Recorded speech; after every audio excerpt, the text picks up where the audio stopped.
नमस्कार दोस्तों, स्वागत है आपका हमारे YouTube चैनल जीके ट्रैकर पे।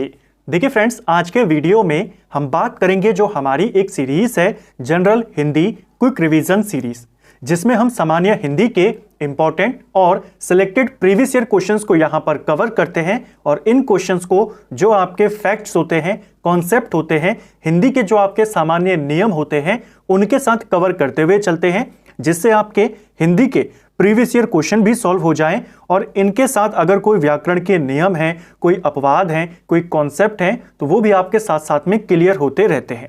ये हमारी इस सीरीज की 8वीं क्लास है। आज के वीडियो में भी संज्ञा, कारक, लिंग, वचन, इनके आपको एमसीक्यू यहां पर देखने को मिलेंगे। अगर आपने इस सीरीज की प्रीवियस क्लासेस को नहीं देखा है, आप उन सभी क्लासेस को प्लेलिस्ट में जाके देख सकते हैं। तो चलिए दोस्तों, आज की क्लास को शुरू करते हैं।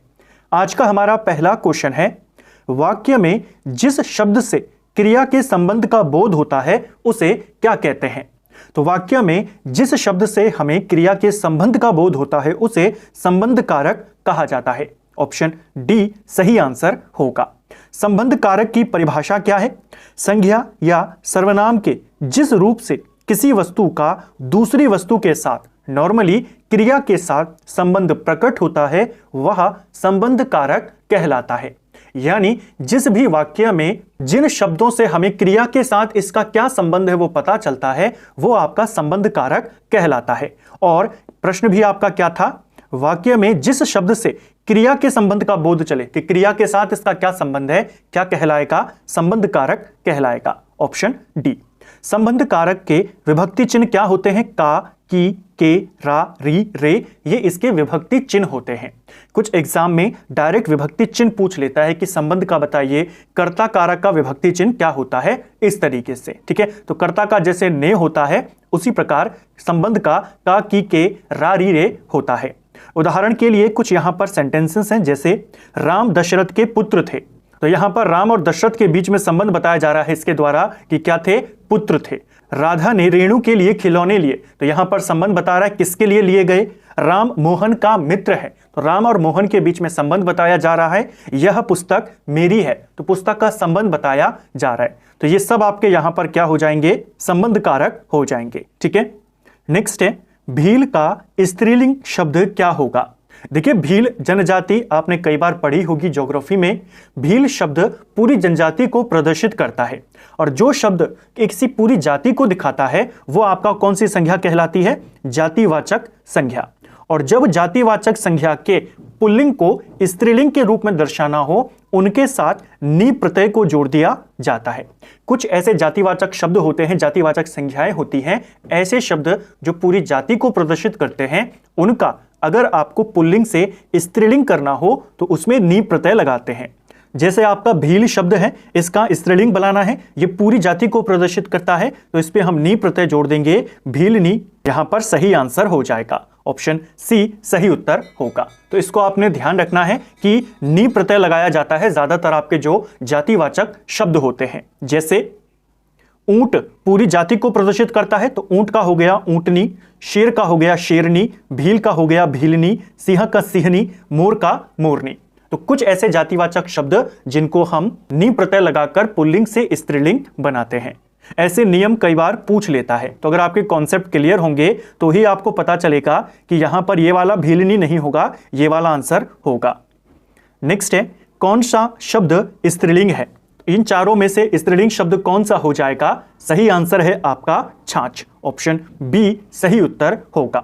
कुछ कॉन्सेप्ट इसके साथ जुड़े हैं, उनको देखिए, फिर आपका डाउट क्लियर हो जाएगा। देखिए, जो हमारे पास द्रव्य होते हैं, जो लिक्विड्स होते हैं, उनके अधिकांश नाम पुल्लिंग होते हैं, जैसे घी, पानी, तेल, दूध, दही, तेजाब, इत्र, सिरका। अभी सिर्फ यहां तक देखिए, जितनी भी ये पीने वाली चीजें हैं जो लिक्विड फॉर्म में है, ज्यादातर पुल्लिंग होते हैं।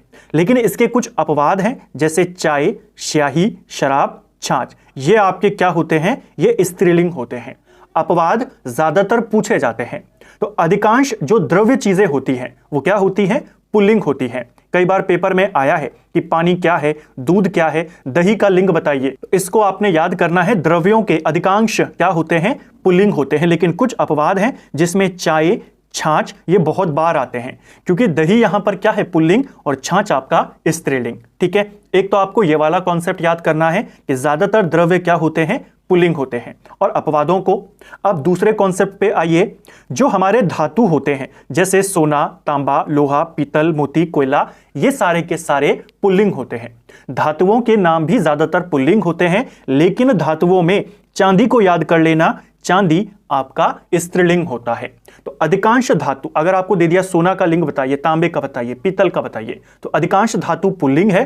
सिर्फ अपवाद में चांदी को याद कर लीजिए, और जो अपवाद होते हैं ज्यादातर वही पूछा जाता है। ठीक है, तो आपको कॉन्सेप्ट भी पता होना चाहिए और उसके अपवाद भी मैंने क्वेश्चन के साथ साथ लिखे हैं, ताकि जब भी आप इनको कवर करें आप एक साथ इन सारे पुल्लिंग शब्दों को लिख लीजिए, जो नियम है और उसके जो अपवाद हैं। नेक्स्ट है, निम्नलिखित में से कर्ता कारक वाला वाक्य छांटिए। तो इनमें से कर्ता कारक को आपने छांटना है। देखिए, कर्ता कारक क्या होता है, कर्ता कारक वो होता है जो क्रिया को करने वाला होता है। तो इनमें से कौन सा ऐसा वाक्य है जिसमें क्रिया को करने वाले का हमें जानकारी मिल रही है और उसका जो प्रभाव है वो उसी व्यक्ति पर पड़ रहा है जो उस क्रिया को कर रहा है। जैसे वीमा को पुस्तक दे दो, देने का काम हो रहा है, क्रिया, आपने सबसे पहले क्रिया को पकड़ना है। यहां पर क्या काम हो रहा है, देने का काम हो रहा है, तो प्रभाव किस पर पड़ेगा, पुस्तक पर पड़ेगा, क्योंकि पुस्तक दी जा रही है और जिसको दी जाएगी उस पर पड़ेगा। मोहन को जाना है, तो जाने का काम हो रहा है और कौन जाएगा, मोहन ही जाएगा। तो कर्ता कारक यहां पर मोहन है और क्रिया जो हो रही है जाने की, उसका प्रभाव भी इसी पर पड़ेगा। तो ऑप्शन बी इसका सही आंसर हो जाएगा। ठीक है, यहां पर है शीला को रोटी खिलाओ, खिलाने की क्रिया हो रही है और इसका प्रभाव किस पर पड़ेगा, रोटी पर पड़ेगा। तो आपका केवल बी वाला सही है, कर्ता कारक यहां पर आपका हो जाएगा। ऑप्शन बी सही आंसर है। निम्नलिखित में से कौन सा शब्द सदैव बहुवचन में होता है। हमने लास्ट वीडियो में भी देखा था एक वचन बहुवचन को लेकर के कि कुछ ऐसे शब्द जो हमेशा बहुवचन में होते हैं और कुछ ऐसे शब्द हैं जो हमेशा एक वचन में होते हैं। यहां पर मैंने साथ में उनको लिखा है ताकि आप उनको नोट डाउन आसानी से कर सकें। हमेशा बहुवचन वाला बताना है, हमेशा बहुवचन होता है प्राण शब्द, बहुत बार पेपर में आया है। ऑप्शन सी सही आंसर होगा। यूपी में कनिष्ठ सहायक के एग्जाम में पूछा गया, यूपीएसआई के एग्जाम में यह क्वेश्चन आपसे पूछा गया। तो प्राण शब्द हमेशा बहुवचन होता है।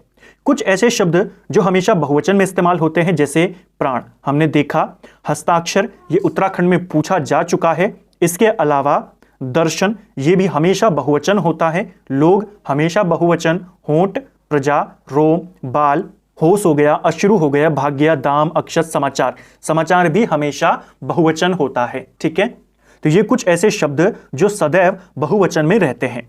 कुछ ऐसे शब्द भी हैं जो हमेशा एक वचन में रहते हैं, जैसे जनता, बहुत बार पेपर में आया है। लास्ट वीडियो में हमने देखा था प्रत्येक, हरेक, ये सब क्या होते हैं, हमेशा एक वचन में होते हैं।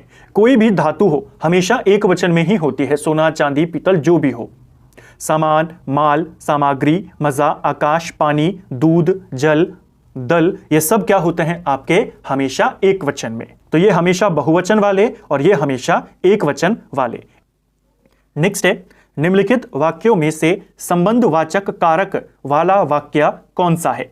तो इनमें से किस में संबंध बताया जा रहा है। संबंध बताया जा रहा है आपके राधा का कुत्ता बहुत तेज दौड़ता है। ऑप्शन डी सही आंसर होगा। यहां पर सीधा बताया जा रहा है कि जो कुत्ता है वो किसका है, राधा का है। तो यहां पर संबंधवाचक वाक्य आपका हो जाएगा। ठीक है, ऑप्शन डी सही आंसर है। नेक्स्ट है, आचार्य का पुल्लिंग शब्द क्या होगा। देखिए, आचार्य शब्द हमने यहां पर लिखा है और इसका जो पुल्लिंग होता है वो आचार्य होता है। ऑप्शन डी सही आंसर हो जाएगा। ठीक है, स्त्रीलिंग पुल्लिंग शब्दों को लेकर भी आपसे सवाल पूछे जाते हैं। कुछ इंपॉर्टेंट पुल्लिंग स्त्रीलिंग हमने यहां पर लिखे हैं जो आपको नोट डाउन करने हैं। देखिए, कुछ ऐसे शब्द होते हैं जो पुल्लिंग में इस तरीके से लिखे जाते हैं और जब उनका स्त्रीलिंग बनाया जाता है तो उसमें केवल आ जोड़ दिया जाता है। जैसे प्रिय का प्रिया हो गया, पूज्य का पूज्य हो गया, कृष्ण पुल्लिंग में है, यहां पर कृष्णा हो गया, ये स्त्रीलिंग हो गया। अध्यक्ष का अध्यक्षा हो गया, महोदय का महोदया हो गया, मूर्ख का मूर्खा हो गया। तो ऐसे कुछ शब्द आपको पता होने चाहिए। इसी बेस पर था आपका जो हमने ऊपर देखा कि आप लिखते हैं आचार्य और इसी में हमने एक आ की मात्रा लगा दी, ये बन गया स्त्रीलिंग, और इसको हटा देंगे तो ये बन जाएगा पुल्लिंग। तो ऐसे कुछ शब्द आपको कम से कम ये पता होने चाहिए कि अगर आपको दे दे कृष्ण का स्त्रीलिंग बताइए तो कृष्णा हो जाएगा, अध्यक्ष का अध्यक्षता, महोदय का महोदया, मूर्ख का मूर्खा। ठीक है, कुछ और इंपॉर्टेंट शब्द है यहां पर जो पेपर में पूछे गए हैं, जैसे भव का स्त्रीलिंग भवानी हो गया, भर्ती ये बहुत बार आया है, इसका भर्तरी हो गया, कर्ता का कर्तरी हो गया, जैसे नेता का नेत्री हो जाता है, कमल ये वाला बहुत बार आया है, ये भी कमल का कमलिनी हो गया। ये जो पूरे आपके क्वेश्चंस हैं, जैसा मैंने पहले भी कहा, जो राजपाल सिंह जी की पुस्तक है उससे हमने लिए हैं, और उसमें मैक्सिमम आपको जो प्रीवियस ईयर के क्वेश्चंस हैं, चाहे वो एमसीक्यू में हो चाहे वो अंदर थ्योरी में हो, प्रीवियस ईयर के ही आपको दिए गए हैं। तो ये सारे वो हैं जो प्रीवियस ईयर में आ चुके हैं, और उनमें भी ऐसे हैं जो 1 से 2 बार आ चुके हैं, यानी 1 से ज्यादा बार आ चुके हैं। उन्हीं में से एक है आपका कमल।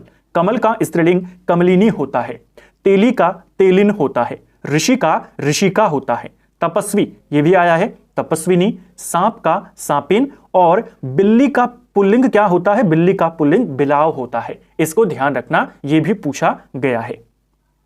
नेक्स्ट है तपस्वी का स्त्रीलिंग रूप क्या होगा। तो अभी हमने ऊपर पूरी लिस्ट देखी, केवल सिलेक्टेड वाले मैंने लिए हैं। अगर आप देखने जाएंगे बुक में आपको हजारों मिल जाएंगे, अलग अलग बुक्स में भी मिल जाएंगे, लेकिन जो इंपॉर्टेंट है वही मैंने यहां पर नोट डाउन किए हैं। तपस्वी क्वेश्चन आया था, इसका स्त्रीलिंग आपने देखा तपस्विनी होता है, ऑप्शन सी सही आंसर हो जाएगा। शिक्षक का बहुवचन क्या होगा। तो शिक्षक शब्द का बहुवचन होता है शिक्षक गण, ऑप्शन डी सही उत्तर होगा। कुछ इंपॉर्टेंट बातें इस कॉन्सेप्ट के साथ जुड़ी हैं, देखिए।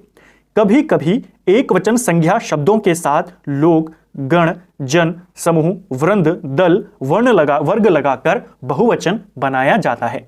यानी आपको एक शब्द दे दिया शिक्षक, इसका आपको बहुवचन बनाना है तो इसके साथ आपका लग जाता है शिक्षक गण। तो शिक्षक गण इसका सही आंसर हो जाएगा, जैसे हमने ऊपर देखा। अब कुछ और ऐसे शब्द हैं, जैसे छात्र का बहुवचन बनाने के लिए छात्रगण हो गया, शिक्षक का शिक्षकगण हो गया, नेता का बहुवचन नेतागण हो गया, भक्त का भक्तगण हो गया, देव का देवगण, पाठक का पाठकगण, श्रोता का श्रोतागण ये वाला आया है, व्यापारी का व्यापारीगण, और पक्षी का पक्षीगण यहां पर हो जाता है। कुछ में लोग लगा देते हैं, कुछ में जन लगा देते हैं, जैसे प्रजा का बहुवचन बनाना हो तो प्रजाजन हो जाता है, वृद्ध का बहुवचन बनाना हो तो वृद्धजन हो जाता है, समूह हो गया। वृंद को याद करना, एक आपसे गण वाले और एक आपसे वृंद वाले पूछे जाते हैं, तो इस चीज को आपको यहां पर क्लियर करना है कि बहुवचन बनाने के लिए जो गण जन समूह लगाते हैं हम उस शब्द के पीछे, उसमें वृंद भी शामिल है। वृंद किन किन के साथ लगता है, कुछ इंपॉर्टेंट यहां पर लिखे हैं, जैसे नारी से नारी वृंद। कवि का अगर आपसे बहुवचन पूछ ले, कवि का स्त्रीलिंग नहीं पूछ रहा है, स्त्रीलिंग तो आप बता देंगे कवित्री होता है, कवि का बहुवचन पूछ ले कवि वृंद हो जाएगा, मुनि का मुनि वृंद हो जाएगा। यह वृंद इनके साथ लगता है। ये टॉप 3 है जो इंपॉर्टेंट है। नेक्स्ट है मां ने बाजार से कपड़ा खरीदा, रेखांकित का कारक बताइए।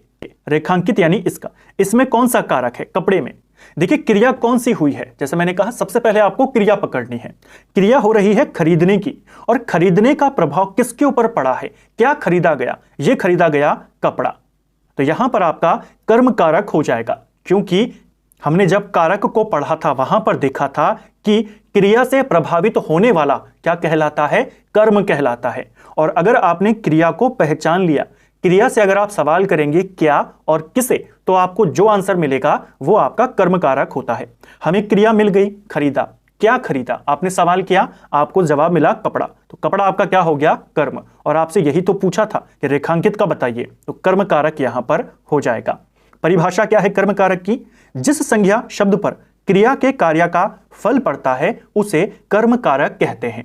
तो आपने सिर्फ क्रिया को पहचानना है और फिर क्रिया को देखना है कि इसका प्रभाव पड़ा कहां है। इसका विभक्ति चिन्ह को होता है, जैसे राम ने रावण को मारा, तो मारने की क्रिया हुई है, मारने की क्रिया का प्रभाव किसके ऊपर पड़ा है, रावण के ऊपर पड़ा है, तो यह आपका क्या हो गया कर्म हो गया। और इस क्रिया को करने वाला कौन है, वो है राम, तो राम यहां पर कर्ता हो गए। ठीक है। श्याम ने मोहन को समझाया, समझाने की क्रिया हुई, किसको समझाया गया, किस पर प्रभाव पड़ा, तो आपका हो जाएगा मोहन, तो मोहन यहां पर कर्म हो जाएगा। ठीक है। ऐसे ही आपका ऊपर क्वेश्चन था, क्रिया के साथ क्या और किसे लगाकर देखें जो मिलेगा वो कर्म होगा। जैसे राम ने रावण को मारा, किसे मारा? तो आप कहेंगे रावण को मारा। श्याम ने मोहन को समझाया, किसे समझाया? मोहन को समझाया। तो जो मिला वो कर्म हो जाएगा। और ऐसे ही आपका प्रश्न था, मां ने बाजार से कपड़ा खरीदा। क्या खरीदा? किसे खरीदा? कपड़ा खरीदा। तो ये होता है आपका कर्म कारक। अगर आपका कारक वाला पोर्शन वीक है, जैसा मैंने कल भी कहा, डिटेल वीडियो ऑलरेडी आपके बने हुए हैं, व्याकरण के हर टॉपिक पर बने हैं, चाहे वचन हो, लिंग हो, संज्ञा हो, सर्वनाम हो, विशेषण हो, क्रिया हो, अलंकार हो, सबके ऊपर डिटेल क्लासेस हैं। आप थ्योरी अगर आपकी थोड़ी भी वीक है, वैसे हम कोशिश कर रहे हैं एमसीक्यू के साथ साथ मैं आपकी पूरी थ्योरी भी रिवाइज करते हुए चलूं। फिर भी अगर आपको कोई डाउट रहता है तो आप डिटेल क्लास को देख सकते हैं, वहां से आपके सारे कॉन्सेप्ट और अच्छे से क्लियर हो जाएंगे। एक और चीज याद करना, हमने कहा कर्म कारक का विभक्ति चिन्ह होता है को। अगर कर्म कारक सजीव हो तो को चिन्ह लगता है, निर्जीव हो तो नहीं लगता। जैसे यहां पर देखिए, रावण सजीव था, को चिन्ह लग गया। मोहन सजीव है, को चिन्ह लग गया। लेकिन जो प्रश्न था, कपड़ा निर्जीव है, को चिन्ह नहीं लगा। तो ऐसा नहीं है कि इसका विभक्ति चिन्ह को होता है तो जहां पर को आएगा वहीं पर कर्म कारक होगा। बिना को के भी कर्म कारक होता है, ठीक है, जैसे यहां पर है। नेक्स्ट है, ने किस कारक का चिन्ह होता है? तो ने किस कारक का विभक्ति चिन्ह है? ने होता है कर्ता का। हम पढ़ते हैं ना कि कर्ता ने, कर्म को करण से, कर्ता का क्या हो गया? कर्ता का होता है ने। ऑप्शन डी सही आंसर है। क्रिया को करने वाला, आपके पास सेंटेंस दे दिया, जैसे मैंने आपको ऊपर भी समझाया, सिर्फ क्रिया को पकड़िए कि काम यहां पर हुआ क्या है, और फिर उसको करने वाला कौन है, उससे प्रभावित होने वाला कौन है, वहां से आप आसानी से सारी चीजों को पहचान जाएंगे। निम्नलिखित में से कौन सा जोड़ा सही नहीं है? तो एक तरफ आपको एक वचन दिए हैं, साथ में उनके बहुवचन दिए हैं। देखते हैं कौन सा वाला यहां पर सही नहीं है। वधु का बहुवचन वधुएं होता है, यह आपका सही हो जाएगा। देखिए, ऐसे शब्द जिनके एंड पे आ रहा हो, ऊ आ रहा हो, बड़ी ऊ आ रही हो या औ आ रहा हो, ऐसे शब्दों का जब बहुवचन बनाया जाता है तो उनके साथ ये वाला ए जोड़ दिया जाता है, ठीक है। और इनसे पहले जो ऊ और ऊ वाले आपके आए होते हैं, जो ऊ की मात्रा आई होती है, उसमें छोटी ऊ को ही लिया जाता है। जैसे एग्जाम्पल से समझिए, आपको दिया है यहां पर वधु, तो वधु का अगर आपको बहुवचन बनाना है तो हमने कहा जहां पर आपको ऊ आ गया, आ गया, ओ आ गया, वहां पर आपने कुछ नहीं करना, इसके साथ केवल क्या जोड़ देना है? ए जोड़ देना है, वधुएं आंसर हो जाएगा, ठीक है। जैसे एक होता है आपका बहु। अब बहु का बहुवचन कैसे बनाएंगे? बहु का बहुवचन मैंने कहा आपने शब्द वैसे ही लिखा, ठीक है। जो यहां पर ऊ की मात्रा आएगी उसको हमेशा छोटा ही लेना है, तो यहां पर ऊ की मात्रा छोटी हो जाएगी और साथ में हम ए जोड़ देंगे, तो बहुएं यहां पर बहुवचन हो गया, ठीक है। तो ये वाला तो आपका सही है। बेटी, बेटियां, ये भी आपका सही है। अब इसका क्या लॉजिक है? जो आपके ई अक्रांत वाले शब्द होते हैं, जहां पर अंत में ई आ रहा होता है, इनमें क्या करते हैं? आपने शब्द को वैसे ही लिखा। अगर ई की मात्रा छोटी है तो एज इट इज लिख देंगे, और अगर यहां पर बड़ी मात्रा है, जैसे ई की मात्रा बड़ी है, तो इसको रिवर्स कर देते हैं, छोटी कर देते हैं और साइड में या जोड़ देते हैं।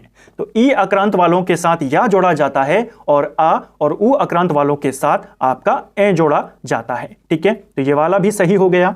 डिबिया का क्या होगा? डिबिया वाला आपका गलत हो जाएगा। इसका बहुवचन कैसे बनाते हैं? ऐसे शब्द जिनके लास्ट में यह आता है, उसमें यह को हटा दिया जाता है और उसकी जगह पर यह जोड़ दिया जाता है।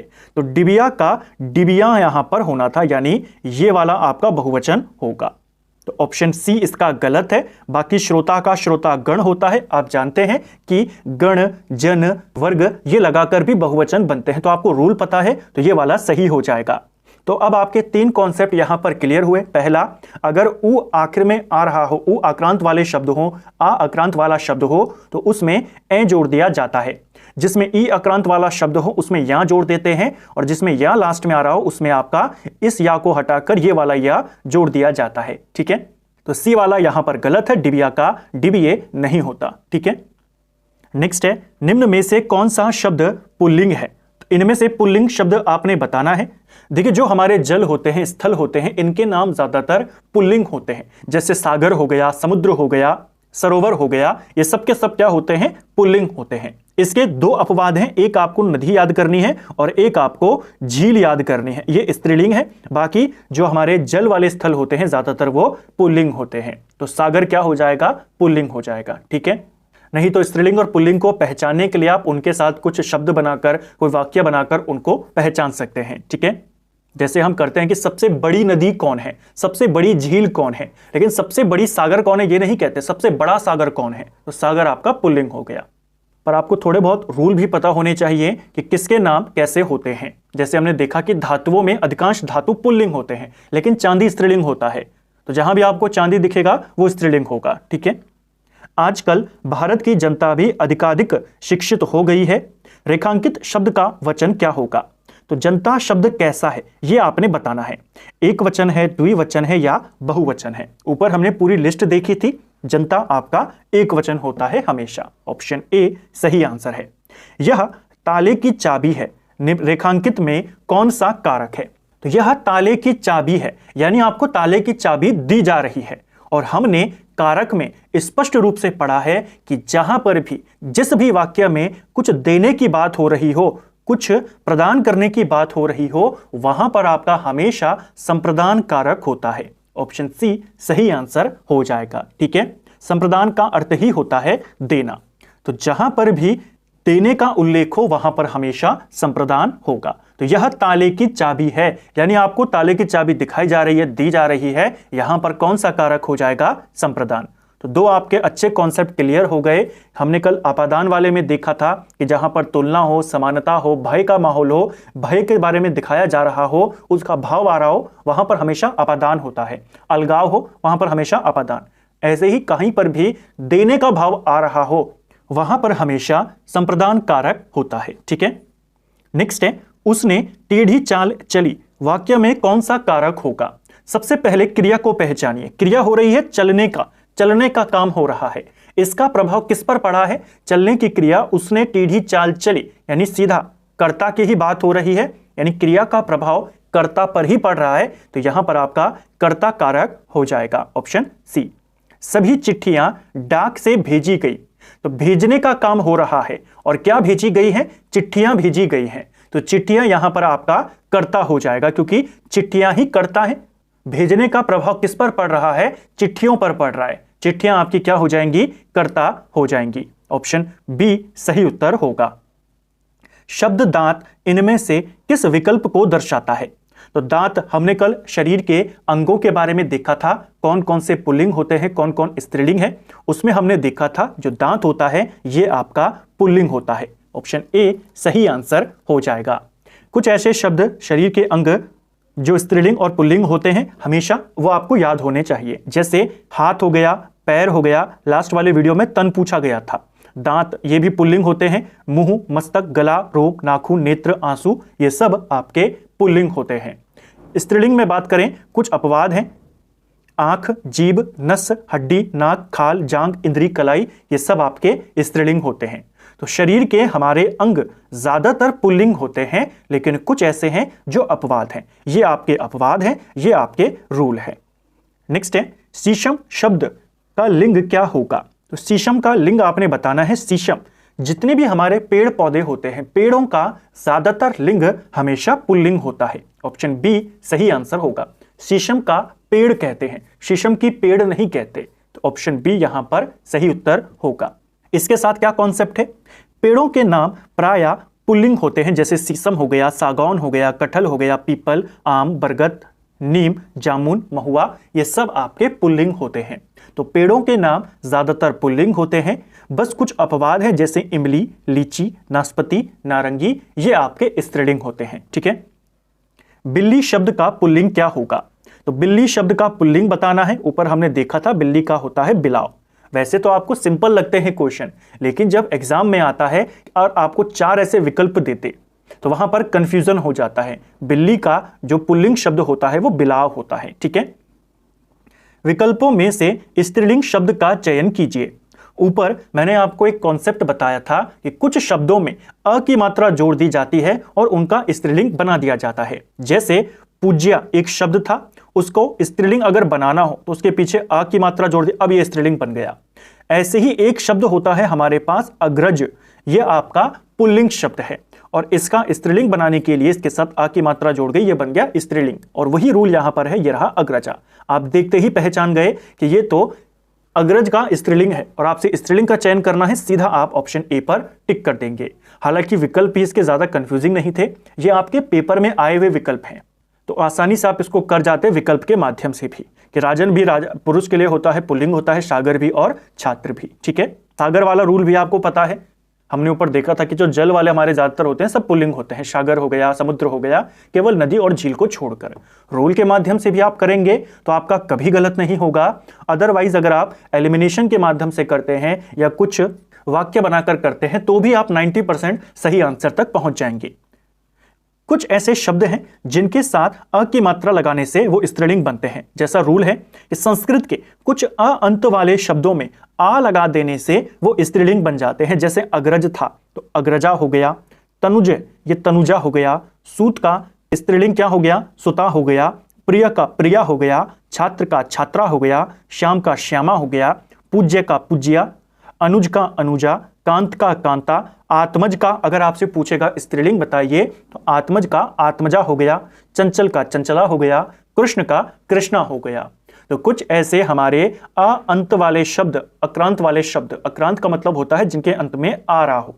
अगर आ रहा है, जैसे यहां पर आ रहा है, यहां आ रहा है, सब जगह आ रहा है, तो वहां पर इसको हटा दिया जाएगा और ये वाला आ लगा दिया जाएगा, यानी एक मात्रा और जोड़ दी जाएगी। ठीक है, नेक्स्ट है पंडित शब्द का स्त्रीलिंग रूप क्या होता है।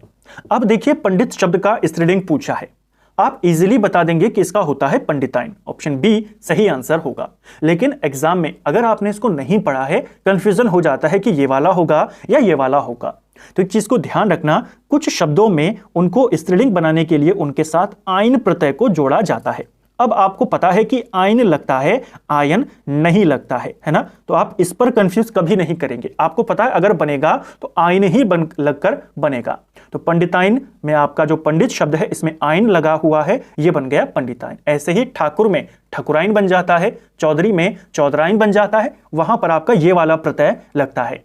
तो अगर आपका कॉन्सेप्ट क्लियर है तो आप आइन और आयन में कंफ्यूज नहीं होंगे। अदरवाइज आप इनमें कंफ्यूज हो जाएंगे कि पंडितायन बोला जाता है या पंडिताइन बोला जाता है। ठीक है, हलवाई से हलवाइन बन जाता है, गुरु से गुरुआइन बन जाता है। अब आपको पता है कि हमेशा अगर लगेगा तो ये वाला प्रत्यय लगता है। ठीक है, दिए गए विकल्पों में से बिल्ली शब्द का बहुवचन कौन सा होगा। अब देखिए ऊपर हमने कुछ रूल देखे थे कि आप एक वचन से बहुवचन कैसे बनाते हैं। यहां पर बिल्ली शब्द दिया है, अब बिल्ली का बहुवचन क्या ये होगा या ये होगा। रूल हमने क्या पढ़ा था कि अगर ई अक्रांत वाला शब्द है तो उसके लास्ट में आपने यह जोड़ देना है और उससे पहले अगर बड़ी ई की मात्रा है तो उसको छोटी ई की मात्रा में कन्वर्ट कर देना है। तो यहां पर तो बड़ी ई की ही मात्रा है, ये वाला तो कैंसल आउट हो जाएगा। तो बिल्ली का बहुवचन कैसे बनाएंगे, पहले वैसे ही लिखेंगे, आपने लिखा जो ये वाली मात्रा है बड़ी ई की मात्रा को छोटी में कन्वर्ट करना है तो छोटी में कन्वर्ट हो जाएगी और साथ में या जोड़ देना है। अब अगर आपको ये पता नहीं होगा, कई सारे फ्रेंड्स को नहीं पता होता, तो वो एग्जाम में कंफ्यूज करेंगे कि बिल्लियां ऐसे लिखा जाएगा या ऐसे। वर्तनी से बहुत फर्क पड़ता है, इसीलिए क्वेश्चन आते हैं कि कैसे बनाए जाते हैं एक वचन से बहुवचन। तो इस चीज को आपने ध्यान रखना है और ये रूल सब पर लागू होता है, चाहे वो ई अक्रांत वाले हों, उ अक्रांत वाले हों या अ अक्रांत वाले हों। अगर लास्ट में बड़ी ई की मात्रा है, चाहे वो उ में हो या ई में हो, वो हमेशा छोटी में कन्वर्ट हो जाएगी, जैसे यहां पर हुई है। तो ये वाला गलत हो जाएगा, ये वाला सही हो जाएगा। ऑप्शन बी सही आंसर है। जैसे हमने रूल लिखा है यहां पर, इक्रांत और ईक्रांत वाले, यानी जिसमें ई लास्ट में आ रहा हो या बड़ी ई आ रहा हो, ऐसे स्त्रीलिंग संज्ञाओं के अंत में या जोड़कर या फिर ई को इया में बदलकर एक वचन से बहुवचन बनाया जाता है। इतनी डेफिनेशन याद नहीं करनी है, सिंपल सा जो मैंने आपको कहा कि आपने यह जोड़ना है और इससे पहले अगर बड़ी ई की मात्रा है तो उसको छोटे में कन्वर्ट करना है। जैसे मिठाई, इसका बहुवचन बनाना है तो यहां पर इस बड़ी ई की मात्रा को छोटी में कन्वर्ट कर दिया और मिठाइयां में या लगा दिया। अब अगर आपको एग्जाम में ऐसा दे दे तो ये वाला गलत हो जाएगा, क्योंकि रूल क्या कहता है, यहां पर ई छोटी वाली आएगी। ठीक है, कली से हो गया कलियां, जो बड़ी की मात्रा थी छोटी में कन्वर्ट हो गई, या लग गया पीछे से, बन गया बहुवचन। नीति में नीतियां, अब अगर आपको एग्जाम में दे दे नीति, क्या ये वाला सही हो जाएगा, ये गलत हो जाएगा। जाति का जातियां सही है, रानी का रानियां, जो बड़ी की मात्रा थी छोटी में कन्वर्ट हो गई, तो ये वाला रानियां आपका गलत होगा, क्योंकि वर्तनी चेंज हो जाती है।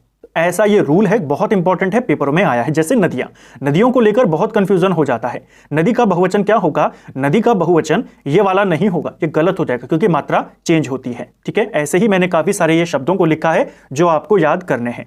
इनको आप पढ़ेंगे तो आपको याद हो जाएगा कि कैसे ई अक्रांत वाले शब्द आपके बहुवचन में कन्वर्ट होते हैं। वर्तनी महत्वपूर्ण होती है, इससे आपकी वर्तनी भी मजबूत होगी।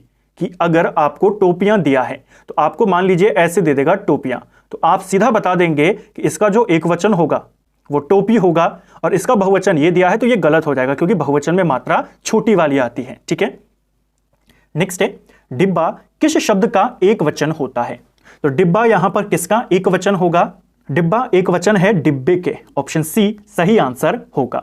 ऐसे शब्द, अभी तो हमने ई अक्रांत वालों को देख लिया, ऐसे शब्द जिनके अंत में आ रहा हो और वो आपका पुल्लिंग हो, उनका जब बहुवचन बनाया जाता है तो उस बहुवचन में अ को हटाकर ए जोड़ दिया जाता है। ठीक है, जो ए होता है ऐनक वाला उसे जोड़ देते हैं। तो डिब्बा में आ रहा था, हटा दिया, ए जोड़ दिया, डिब्बे हो गया। ठीक है, जैसे गधा आता है, गधा में भी आ रहा है, गधा में आ गया, तो इसको हटा दिया और ए जोड़ दिया, गधे हो गया। मुझे आपके हस्ताक्षर चाहिए, इस वाक्य में हस्ताक्षर शब्द क्या होगा?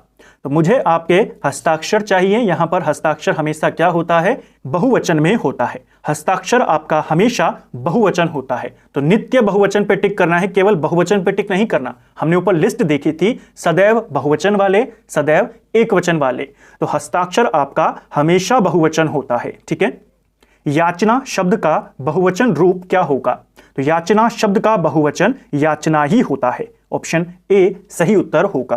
कुछ ऐसे शब्द होते हैं जिनका एक वचन और बहुवचन समान होता है, और यहां से भी उत्तराखंड में क्वेश्चन आया था, आपको ध्यान होगा। चाकू का बहुवचन पूछा गया था, चाकू का बहुवचन चाकू ही होता है। राजा, बिंदु, याचना, सरसों, चाकू, पानी, बाजार, प्रेम, आत्मा, युवा, सौदा, ये सब आपके बहुवचन और एक वचन दोनों में समान होते हैं। ठीक है, आदमियों को भेड़ बकरी की तरह हाँकने का जमाना अब नहीं रहा। कोष्टक में दिए गए शब्दों का वचन बताना है आपने, इनका बहुवचन बनाना है आपने। तो देखिए, भेड़ शब्द का बहुवचन भेड़ ही हो जाएगा और बकरी का बहुवचन क्या हो जाएगा? बकरियों हो जाएगा। तो आदमियों को भेड़ बकरियों की तरह हाँकने का जमाना अब नहीं रहा। देखिए, ई अक्रांत वाला शब्द है, तो इसका जो बहुवचन बनेगा वो आप ये वाला बना सकते हैं, जो रूल हमने पढ़ा, बकरियां। लेकिन दूसरा रूल ये कहता है कि आप यों लगाकर भी बहुवचन बना सकते हैं। वहां पर जिस हिसाब से शब्द की आवश्यकता है उसके अनुसार या तो या लगाइए या तो यों लगाइए। तो यहां पर यों लगा दिया, रूल बाकी वही रहेगा कि मात्रा यहां पर चेंज हो जाएगी और पीछे या यों लग जाएगा। जैसे बहुवचन अगर हम नदी की बात करें, नदियां भी होता है और नदियों भी होता है, लेकिन वाक्य में जिसकी जरूरत है, जैसे भारत में बहुत सारी नदियां हैं तो वहां पर नदियां आया, इन नदियों का जल, अब यहां पर नदियों आया, तो आवश्यकता के अनुसार या भी लगेगा और यों भी लगेगा। बाकी रूल वही है कि मात्रा चेंज हो जाएगी। तो ये गलत हो गया, भेड़ का बहुवचन भेड़ ही होगा, तो ये भी गलत हो गया, ये भी गलत हो गया, ये भी गलत हो गया। बकरियों यहां पर सही आंसर हो जाएगा। जैसे हमने यहां पर लिखा कि अगर इक्रांत वाले शब्द हैं, यों जोड़कर और उससे पहले आने वाली ई को चेंज करके बहुवचन बनाते हैं, जैसे बकरी का बहुवचन बकरियों हो जाएगा। तो फ्रेंड्स, ये था हमारा आज का वीडियो जिसमें हमने हिंदी के इंपॉर्टेंट क्वेश्चंस को यहां पर कवर किया। सभी क्वेश्चन आपके प्रीवियस ईयर के थे और उनके साथ जो रूल थे उनको हमने यहां पर कवर करने का प्रयास किया। थोड़े से कॉम्प्लेक्स रूल थे, लेकिन हिंदी के इस सीरीज के माध्यम से ही आपका फायदा होता है कि आपको प्रीवियस ईयर क्वेश्चंस किस टाइप के आए हैं, कितने डिटेल में क्वेश्चन आए हैं, पुल्लिंग स्त्रीलिंग को लेकर के, बहुवचन एकवचन को लेकर के, संज्ञा को लेकर के, कारक को लेकर के किस किस टाइप के आए हैं, वो सब आपको आइडिया हो जाता है। और 2 वीडियोस के माध्यम से आपके कई सारे कॉन्सेप्ट क्लियर हुए होंगे। एक वचन के बहुवचन बनाने को लेकर के, स्त्रीलिंग को पुल्लिंग बनाने को लेकर के कई सारे कॉन्सेप्ट भी आपके क्लियर यहाँ पर हुए होंगे। उम्मीद करता हूं आपको आज का वीडियो पसंद आया होगा। अगर आपको ये वीडियो पसंद आई है तो वीडियो को लाइक करें, चैनल पर नए हैं तो सब्सक्राइब करें, अपने दोस्तों के साथ शेयर करें। वीडियो आपको कैसा लगा कमेंट बॉक्स में हमें ज़रूर बताएं। Thank you friends.